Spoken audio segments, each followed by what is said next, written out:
हाय नमस्कार, कसे आहात? मजेत ना?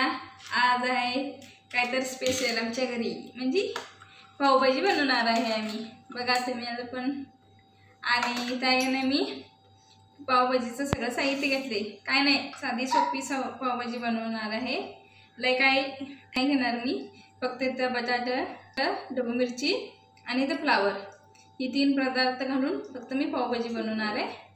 आणि ही आता आहे ना मी कुकरला लावून घेते. हे सगळं साहित्य मी एकत्रच मिक्स करून घेणार आहे.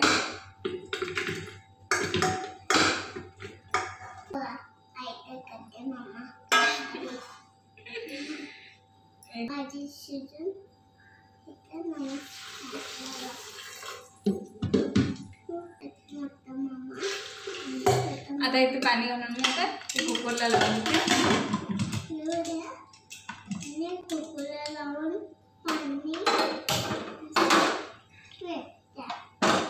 त्यानंतर आता मी बाकीचं कांदा टमाटर आता कुकरला लावलेलं आहे. कांदा टमाटर चिरून मी पेस्ट करून घेते. तर आता शिजेपर्यंत तर नका चिरून पेस्ट करून होत आहे. आता आईची मुलं आता पावभाजी खाणार आहे. स्कूलवरून आलेला आहे आता. पिलूला पावभाजी आवडते म्हणून पावभाजी करणार आहे पिलूसाठी आणि आमच्यासाठी पण. तुम्ही बघा कशी होते. चला बाकीचं आवरून घेऊन खोबरं टमाटर भाजून घेऊन मी इथं पेस्ट तयार करून घेतलेले आहे. आणि बाहेर पण पावसाचं वातावरण झालं आहे. खूप असं छान पाऊस पडायला आहे. हवा घातलेला आहे. बाहेर पाऊस चालू आहे आता सध्याला. बघा तर दाखवते.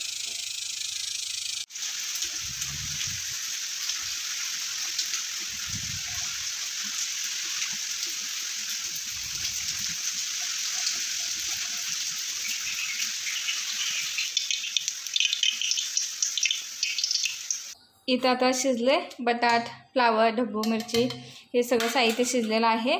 आणि ह्यातलं पाणी काढून मी आता हे रवीने असं खूप छान असे पेस्ट करून घुटून घेते. आता इथं कांदा भाजत आलेला आहे. आता मी कांदा आणि टोमॅटो पेस्ट केलेली घालून घेते. इथं कांदा टमाट्याची पेस्ट आता भाजत आलेले आहे. याला चांगलं भाजून घ्यायचं 2-3 मिनटं. भाजलं की इथं लाल तिखट, थोडा कांदा लसूण मसाला, हे आहे गरम मसाला. हे सगळं भाजून घेऊन त्यानंतर भाज्या सगळ्या शिजवलेल्या ह्याच्यामध्ये घालून घ्यायचं.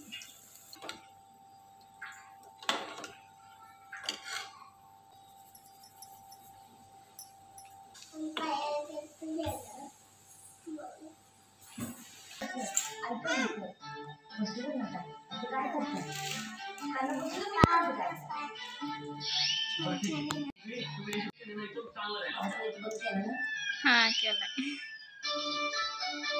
खाल्ली का? खायला ना? आवडलं?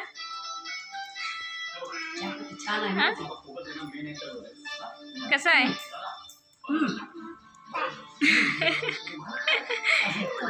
खा खा खा की तोडून खा. केवढं घेऊन खाते माझी पिलू.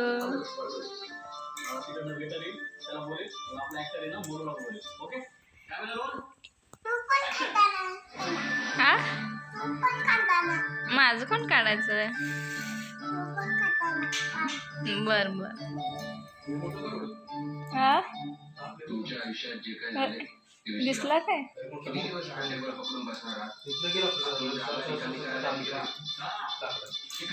दरवाजात ना गेटीच्या आत ना. पिलू मगापासून बाहेरच खेळालते.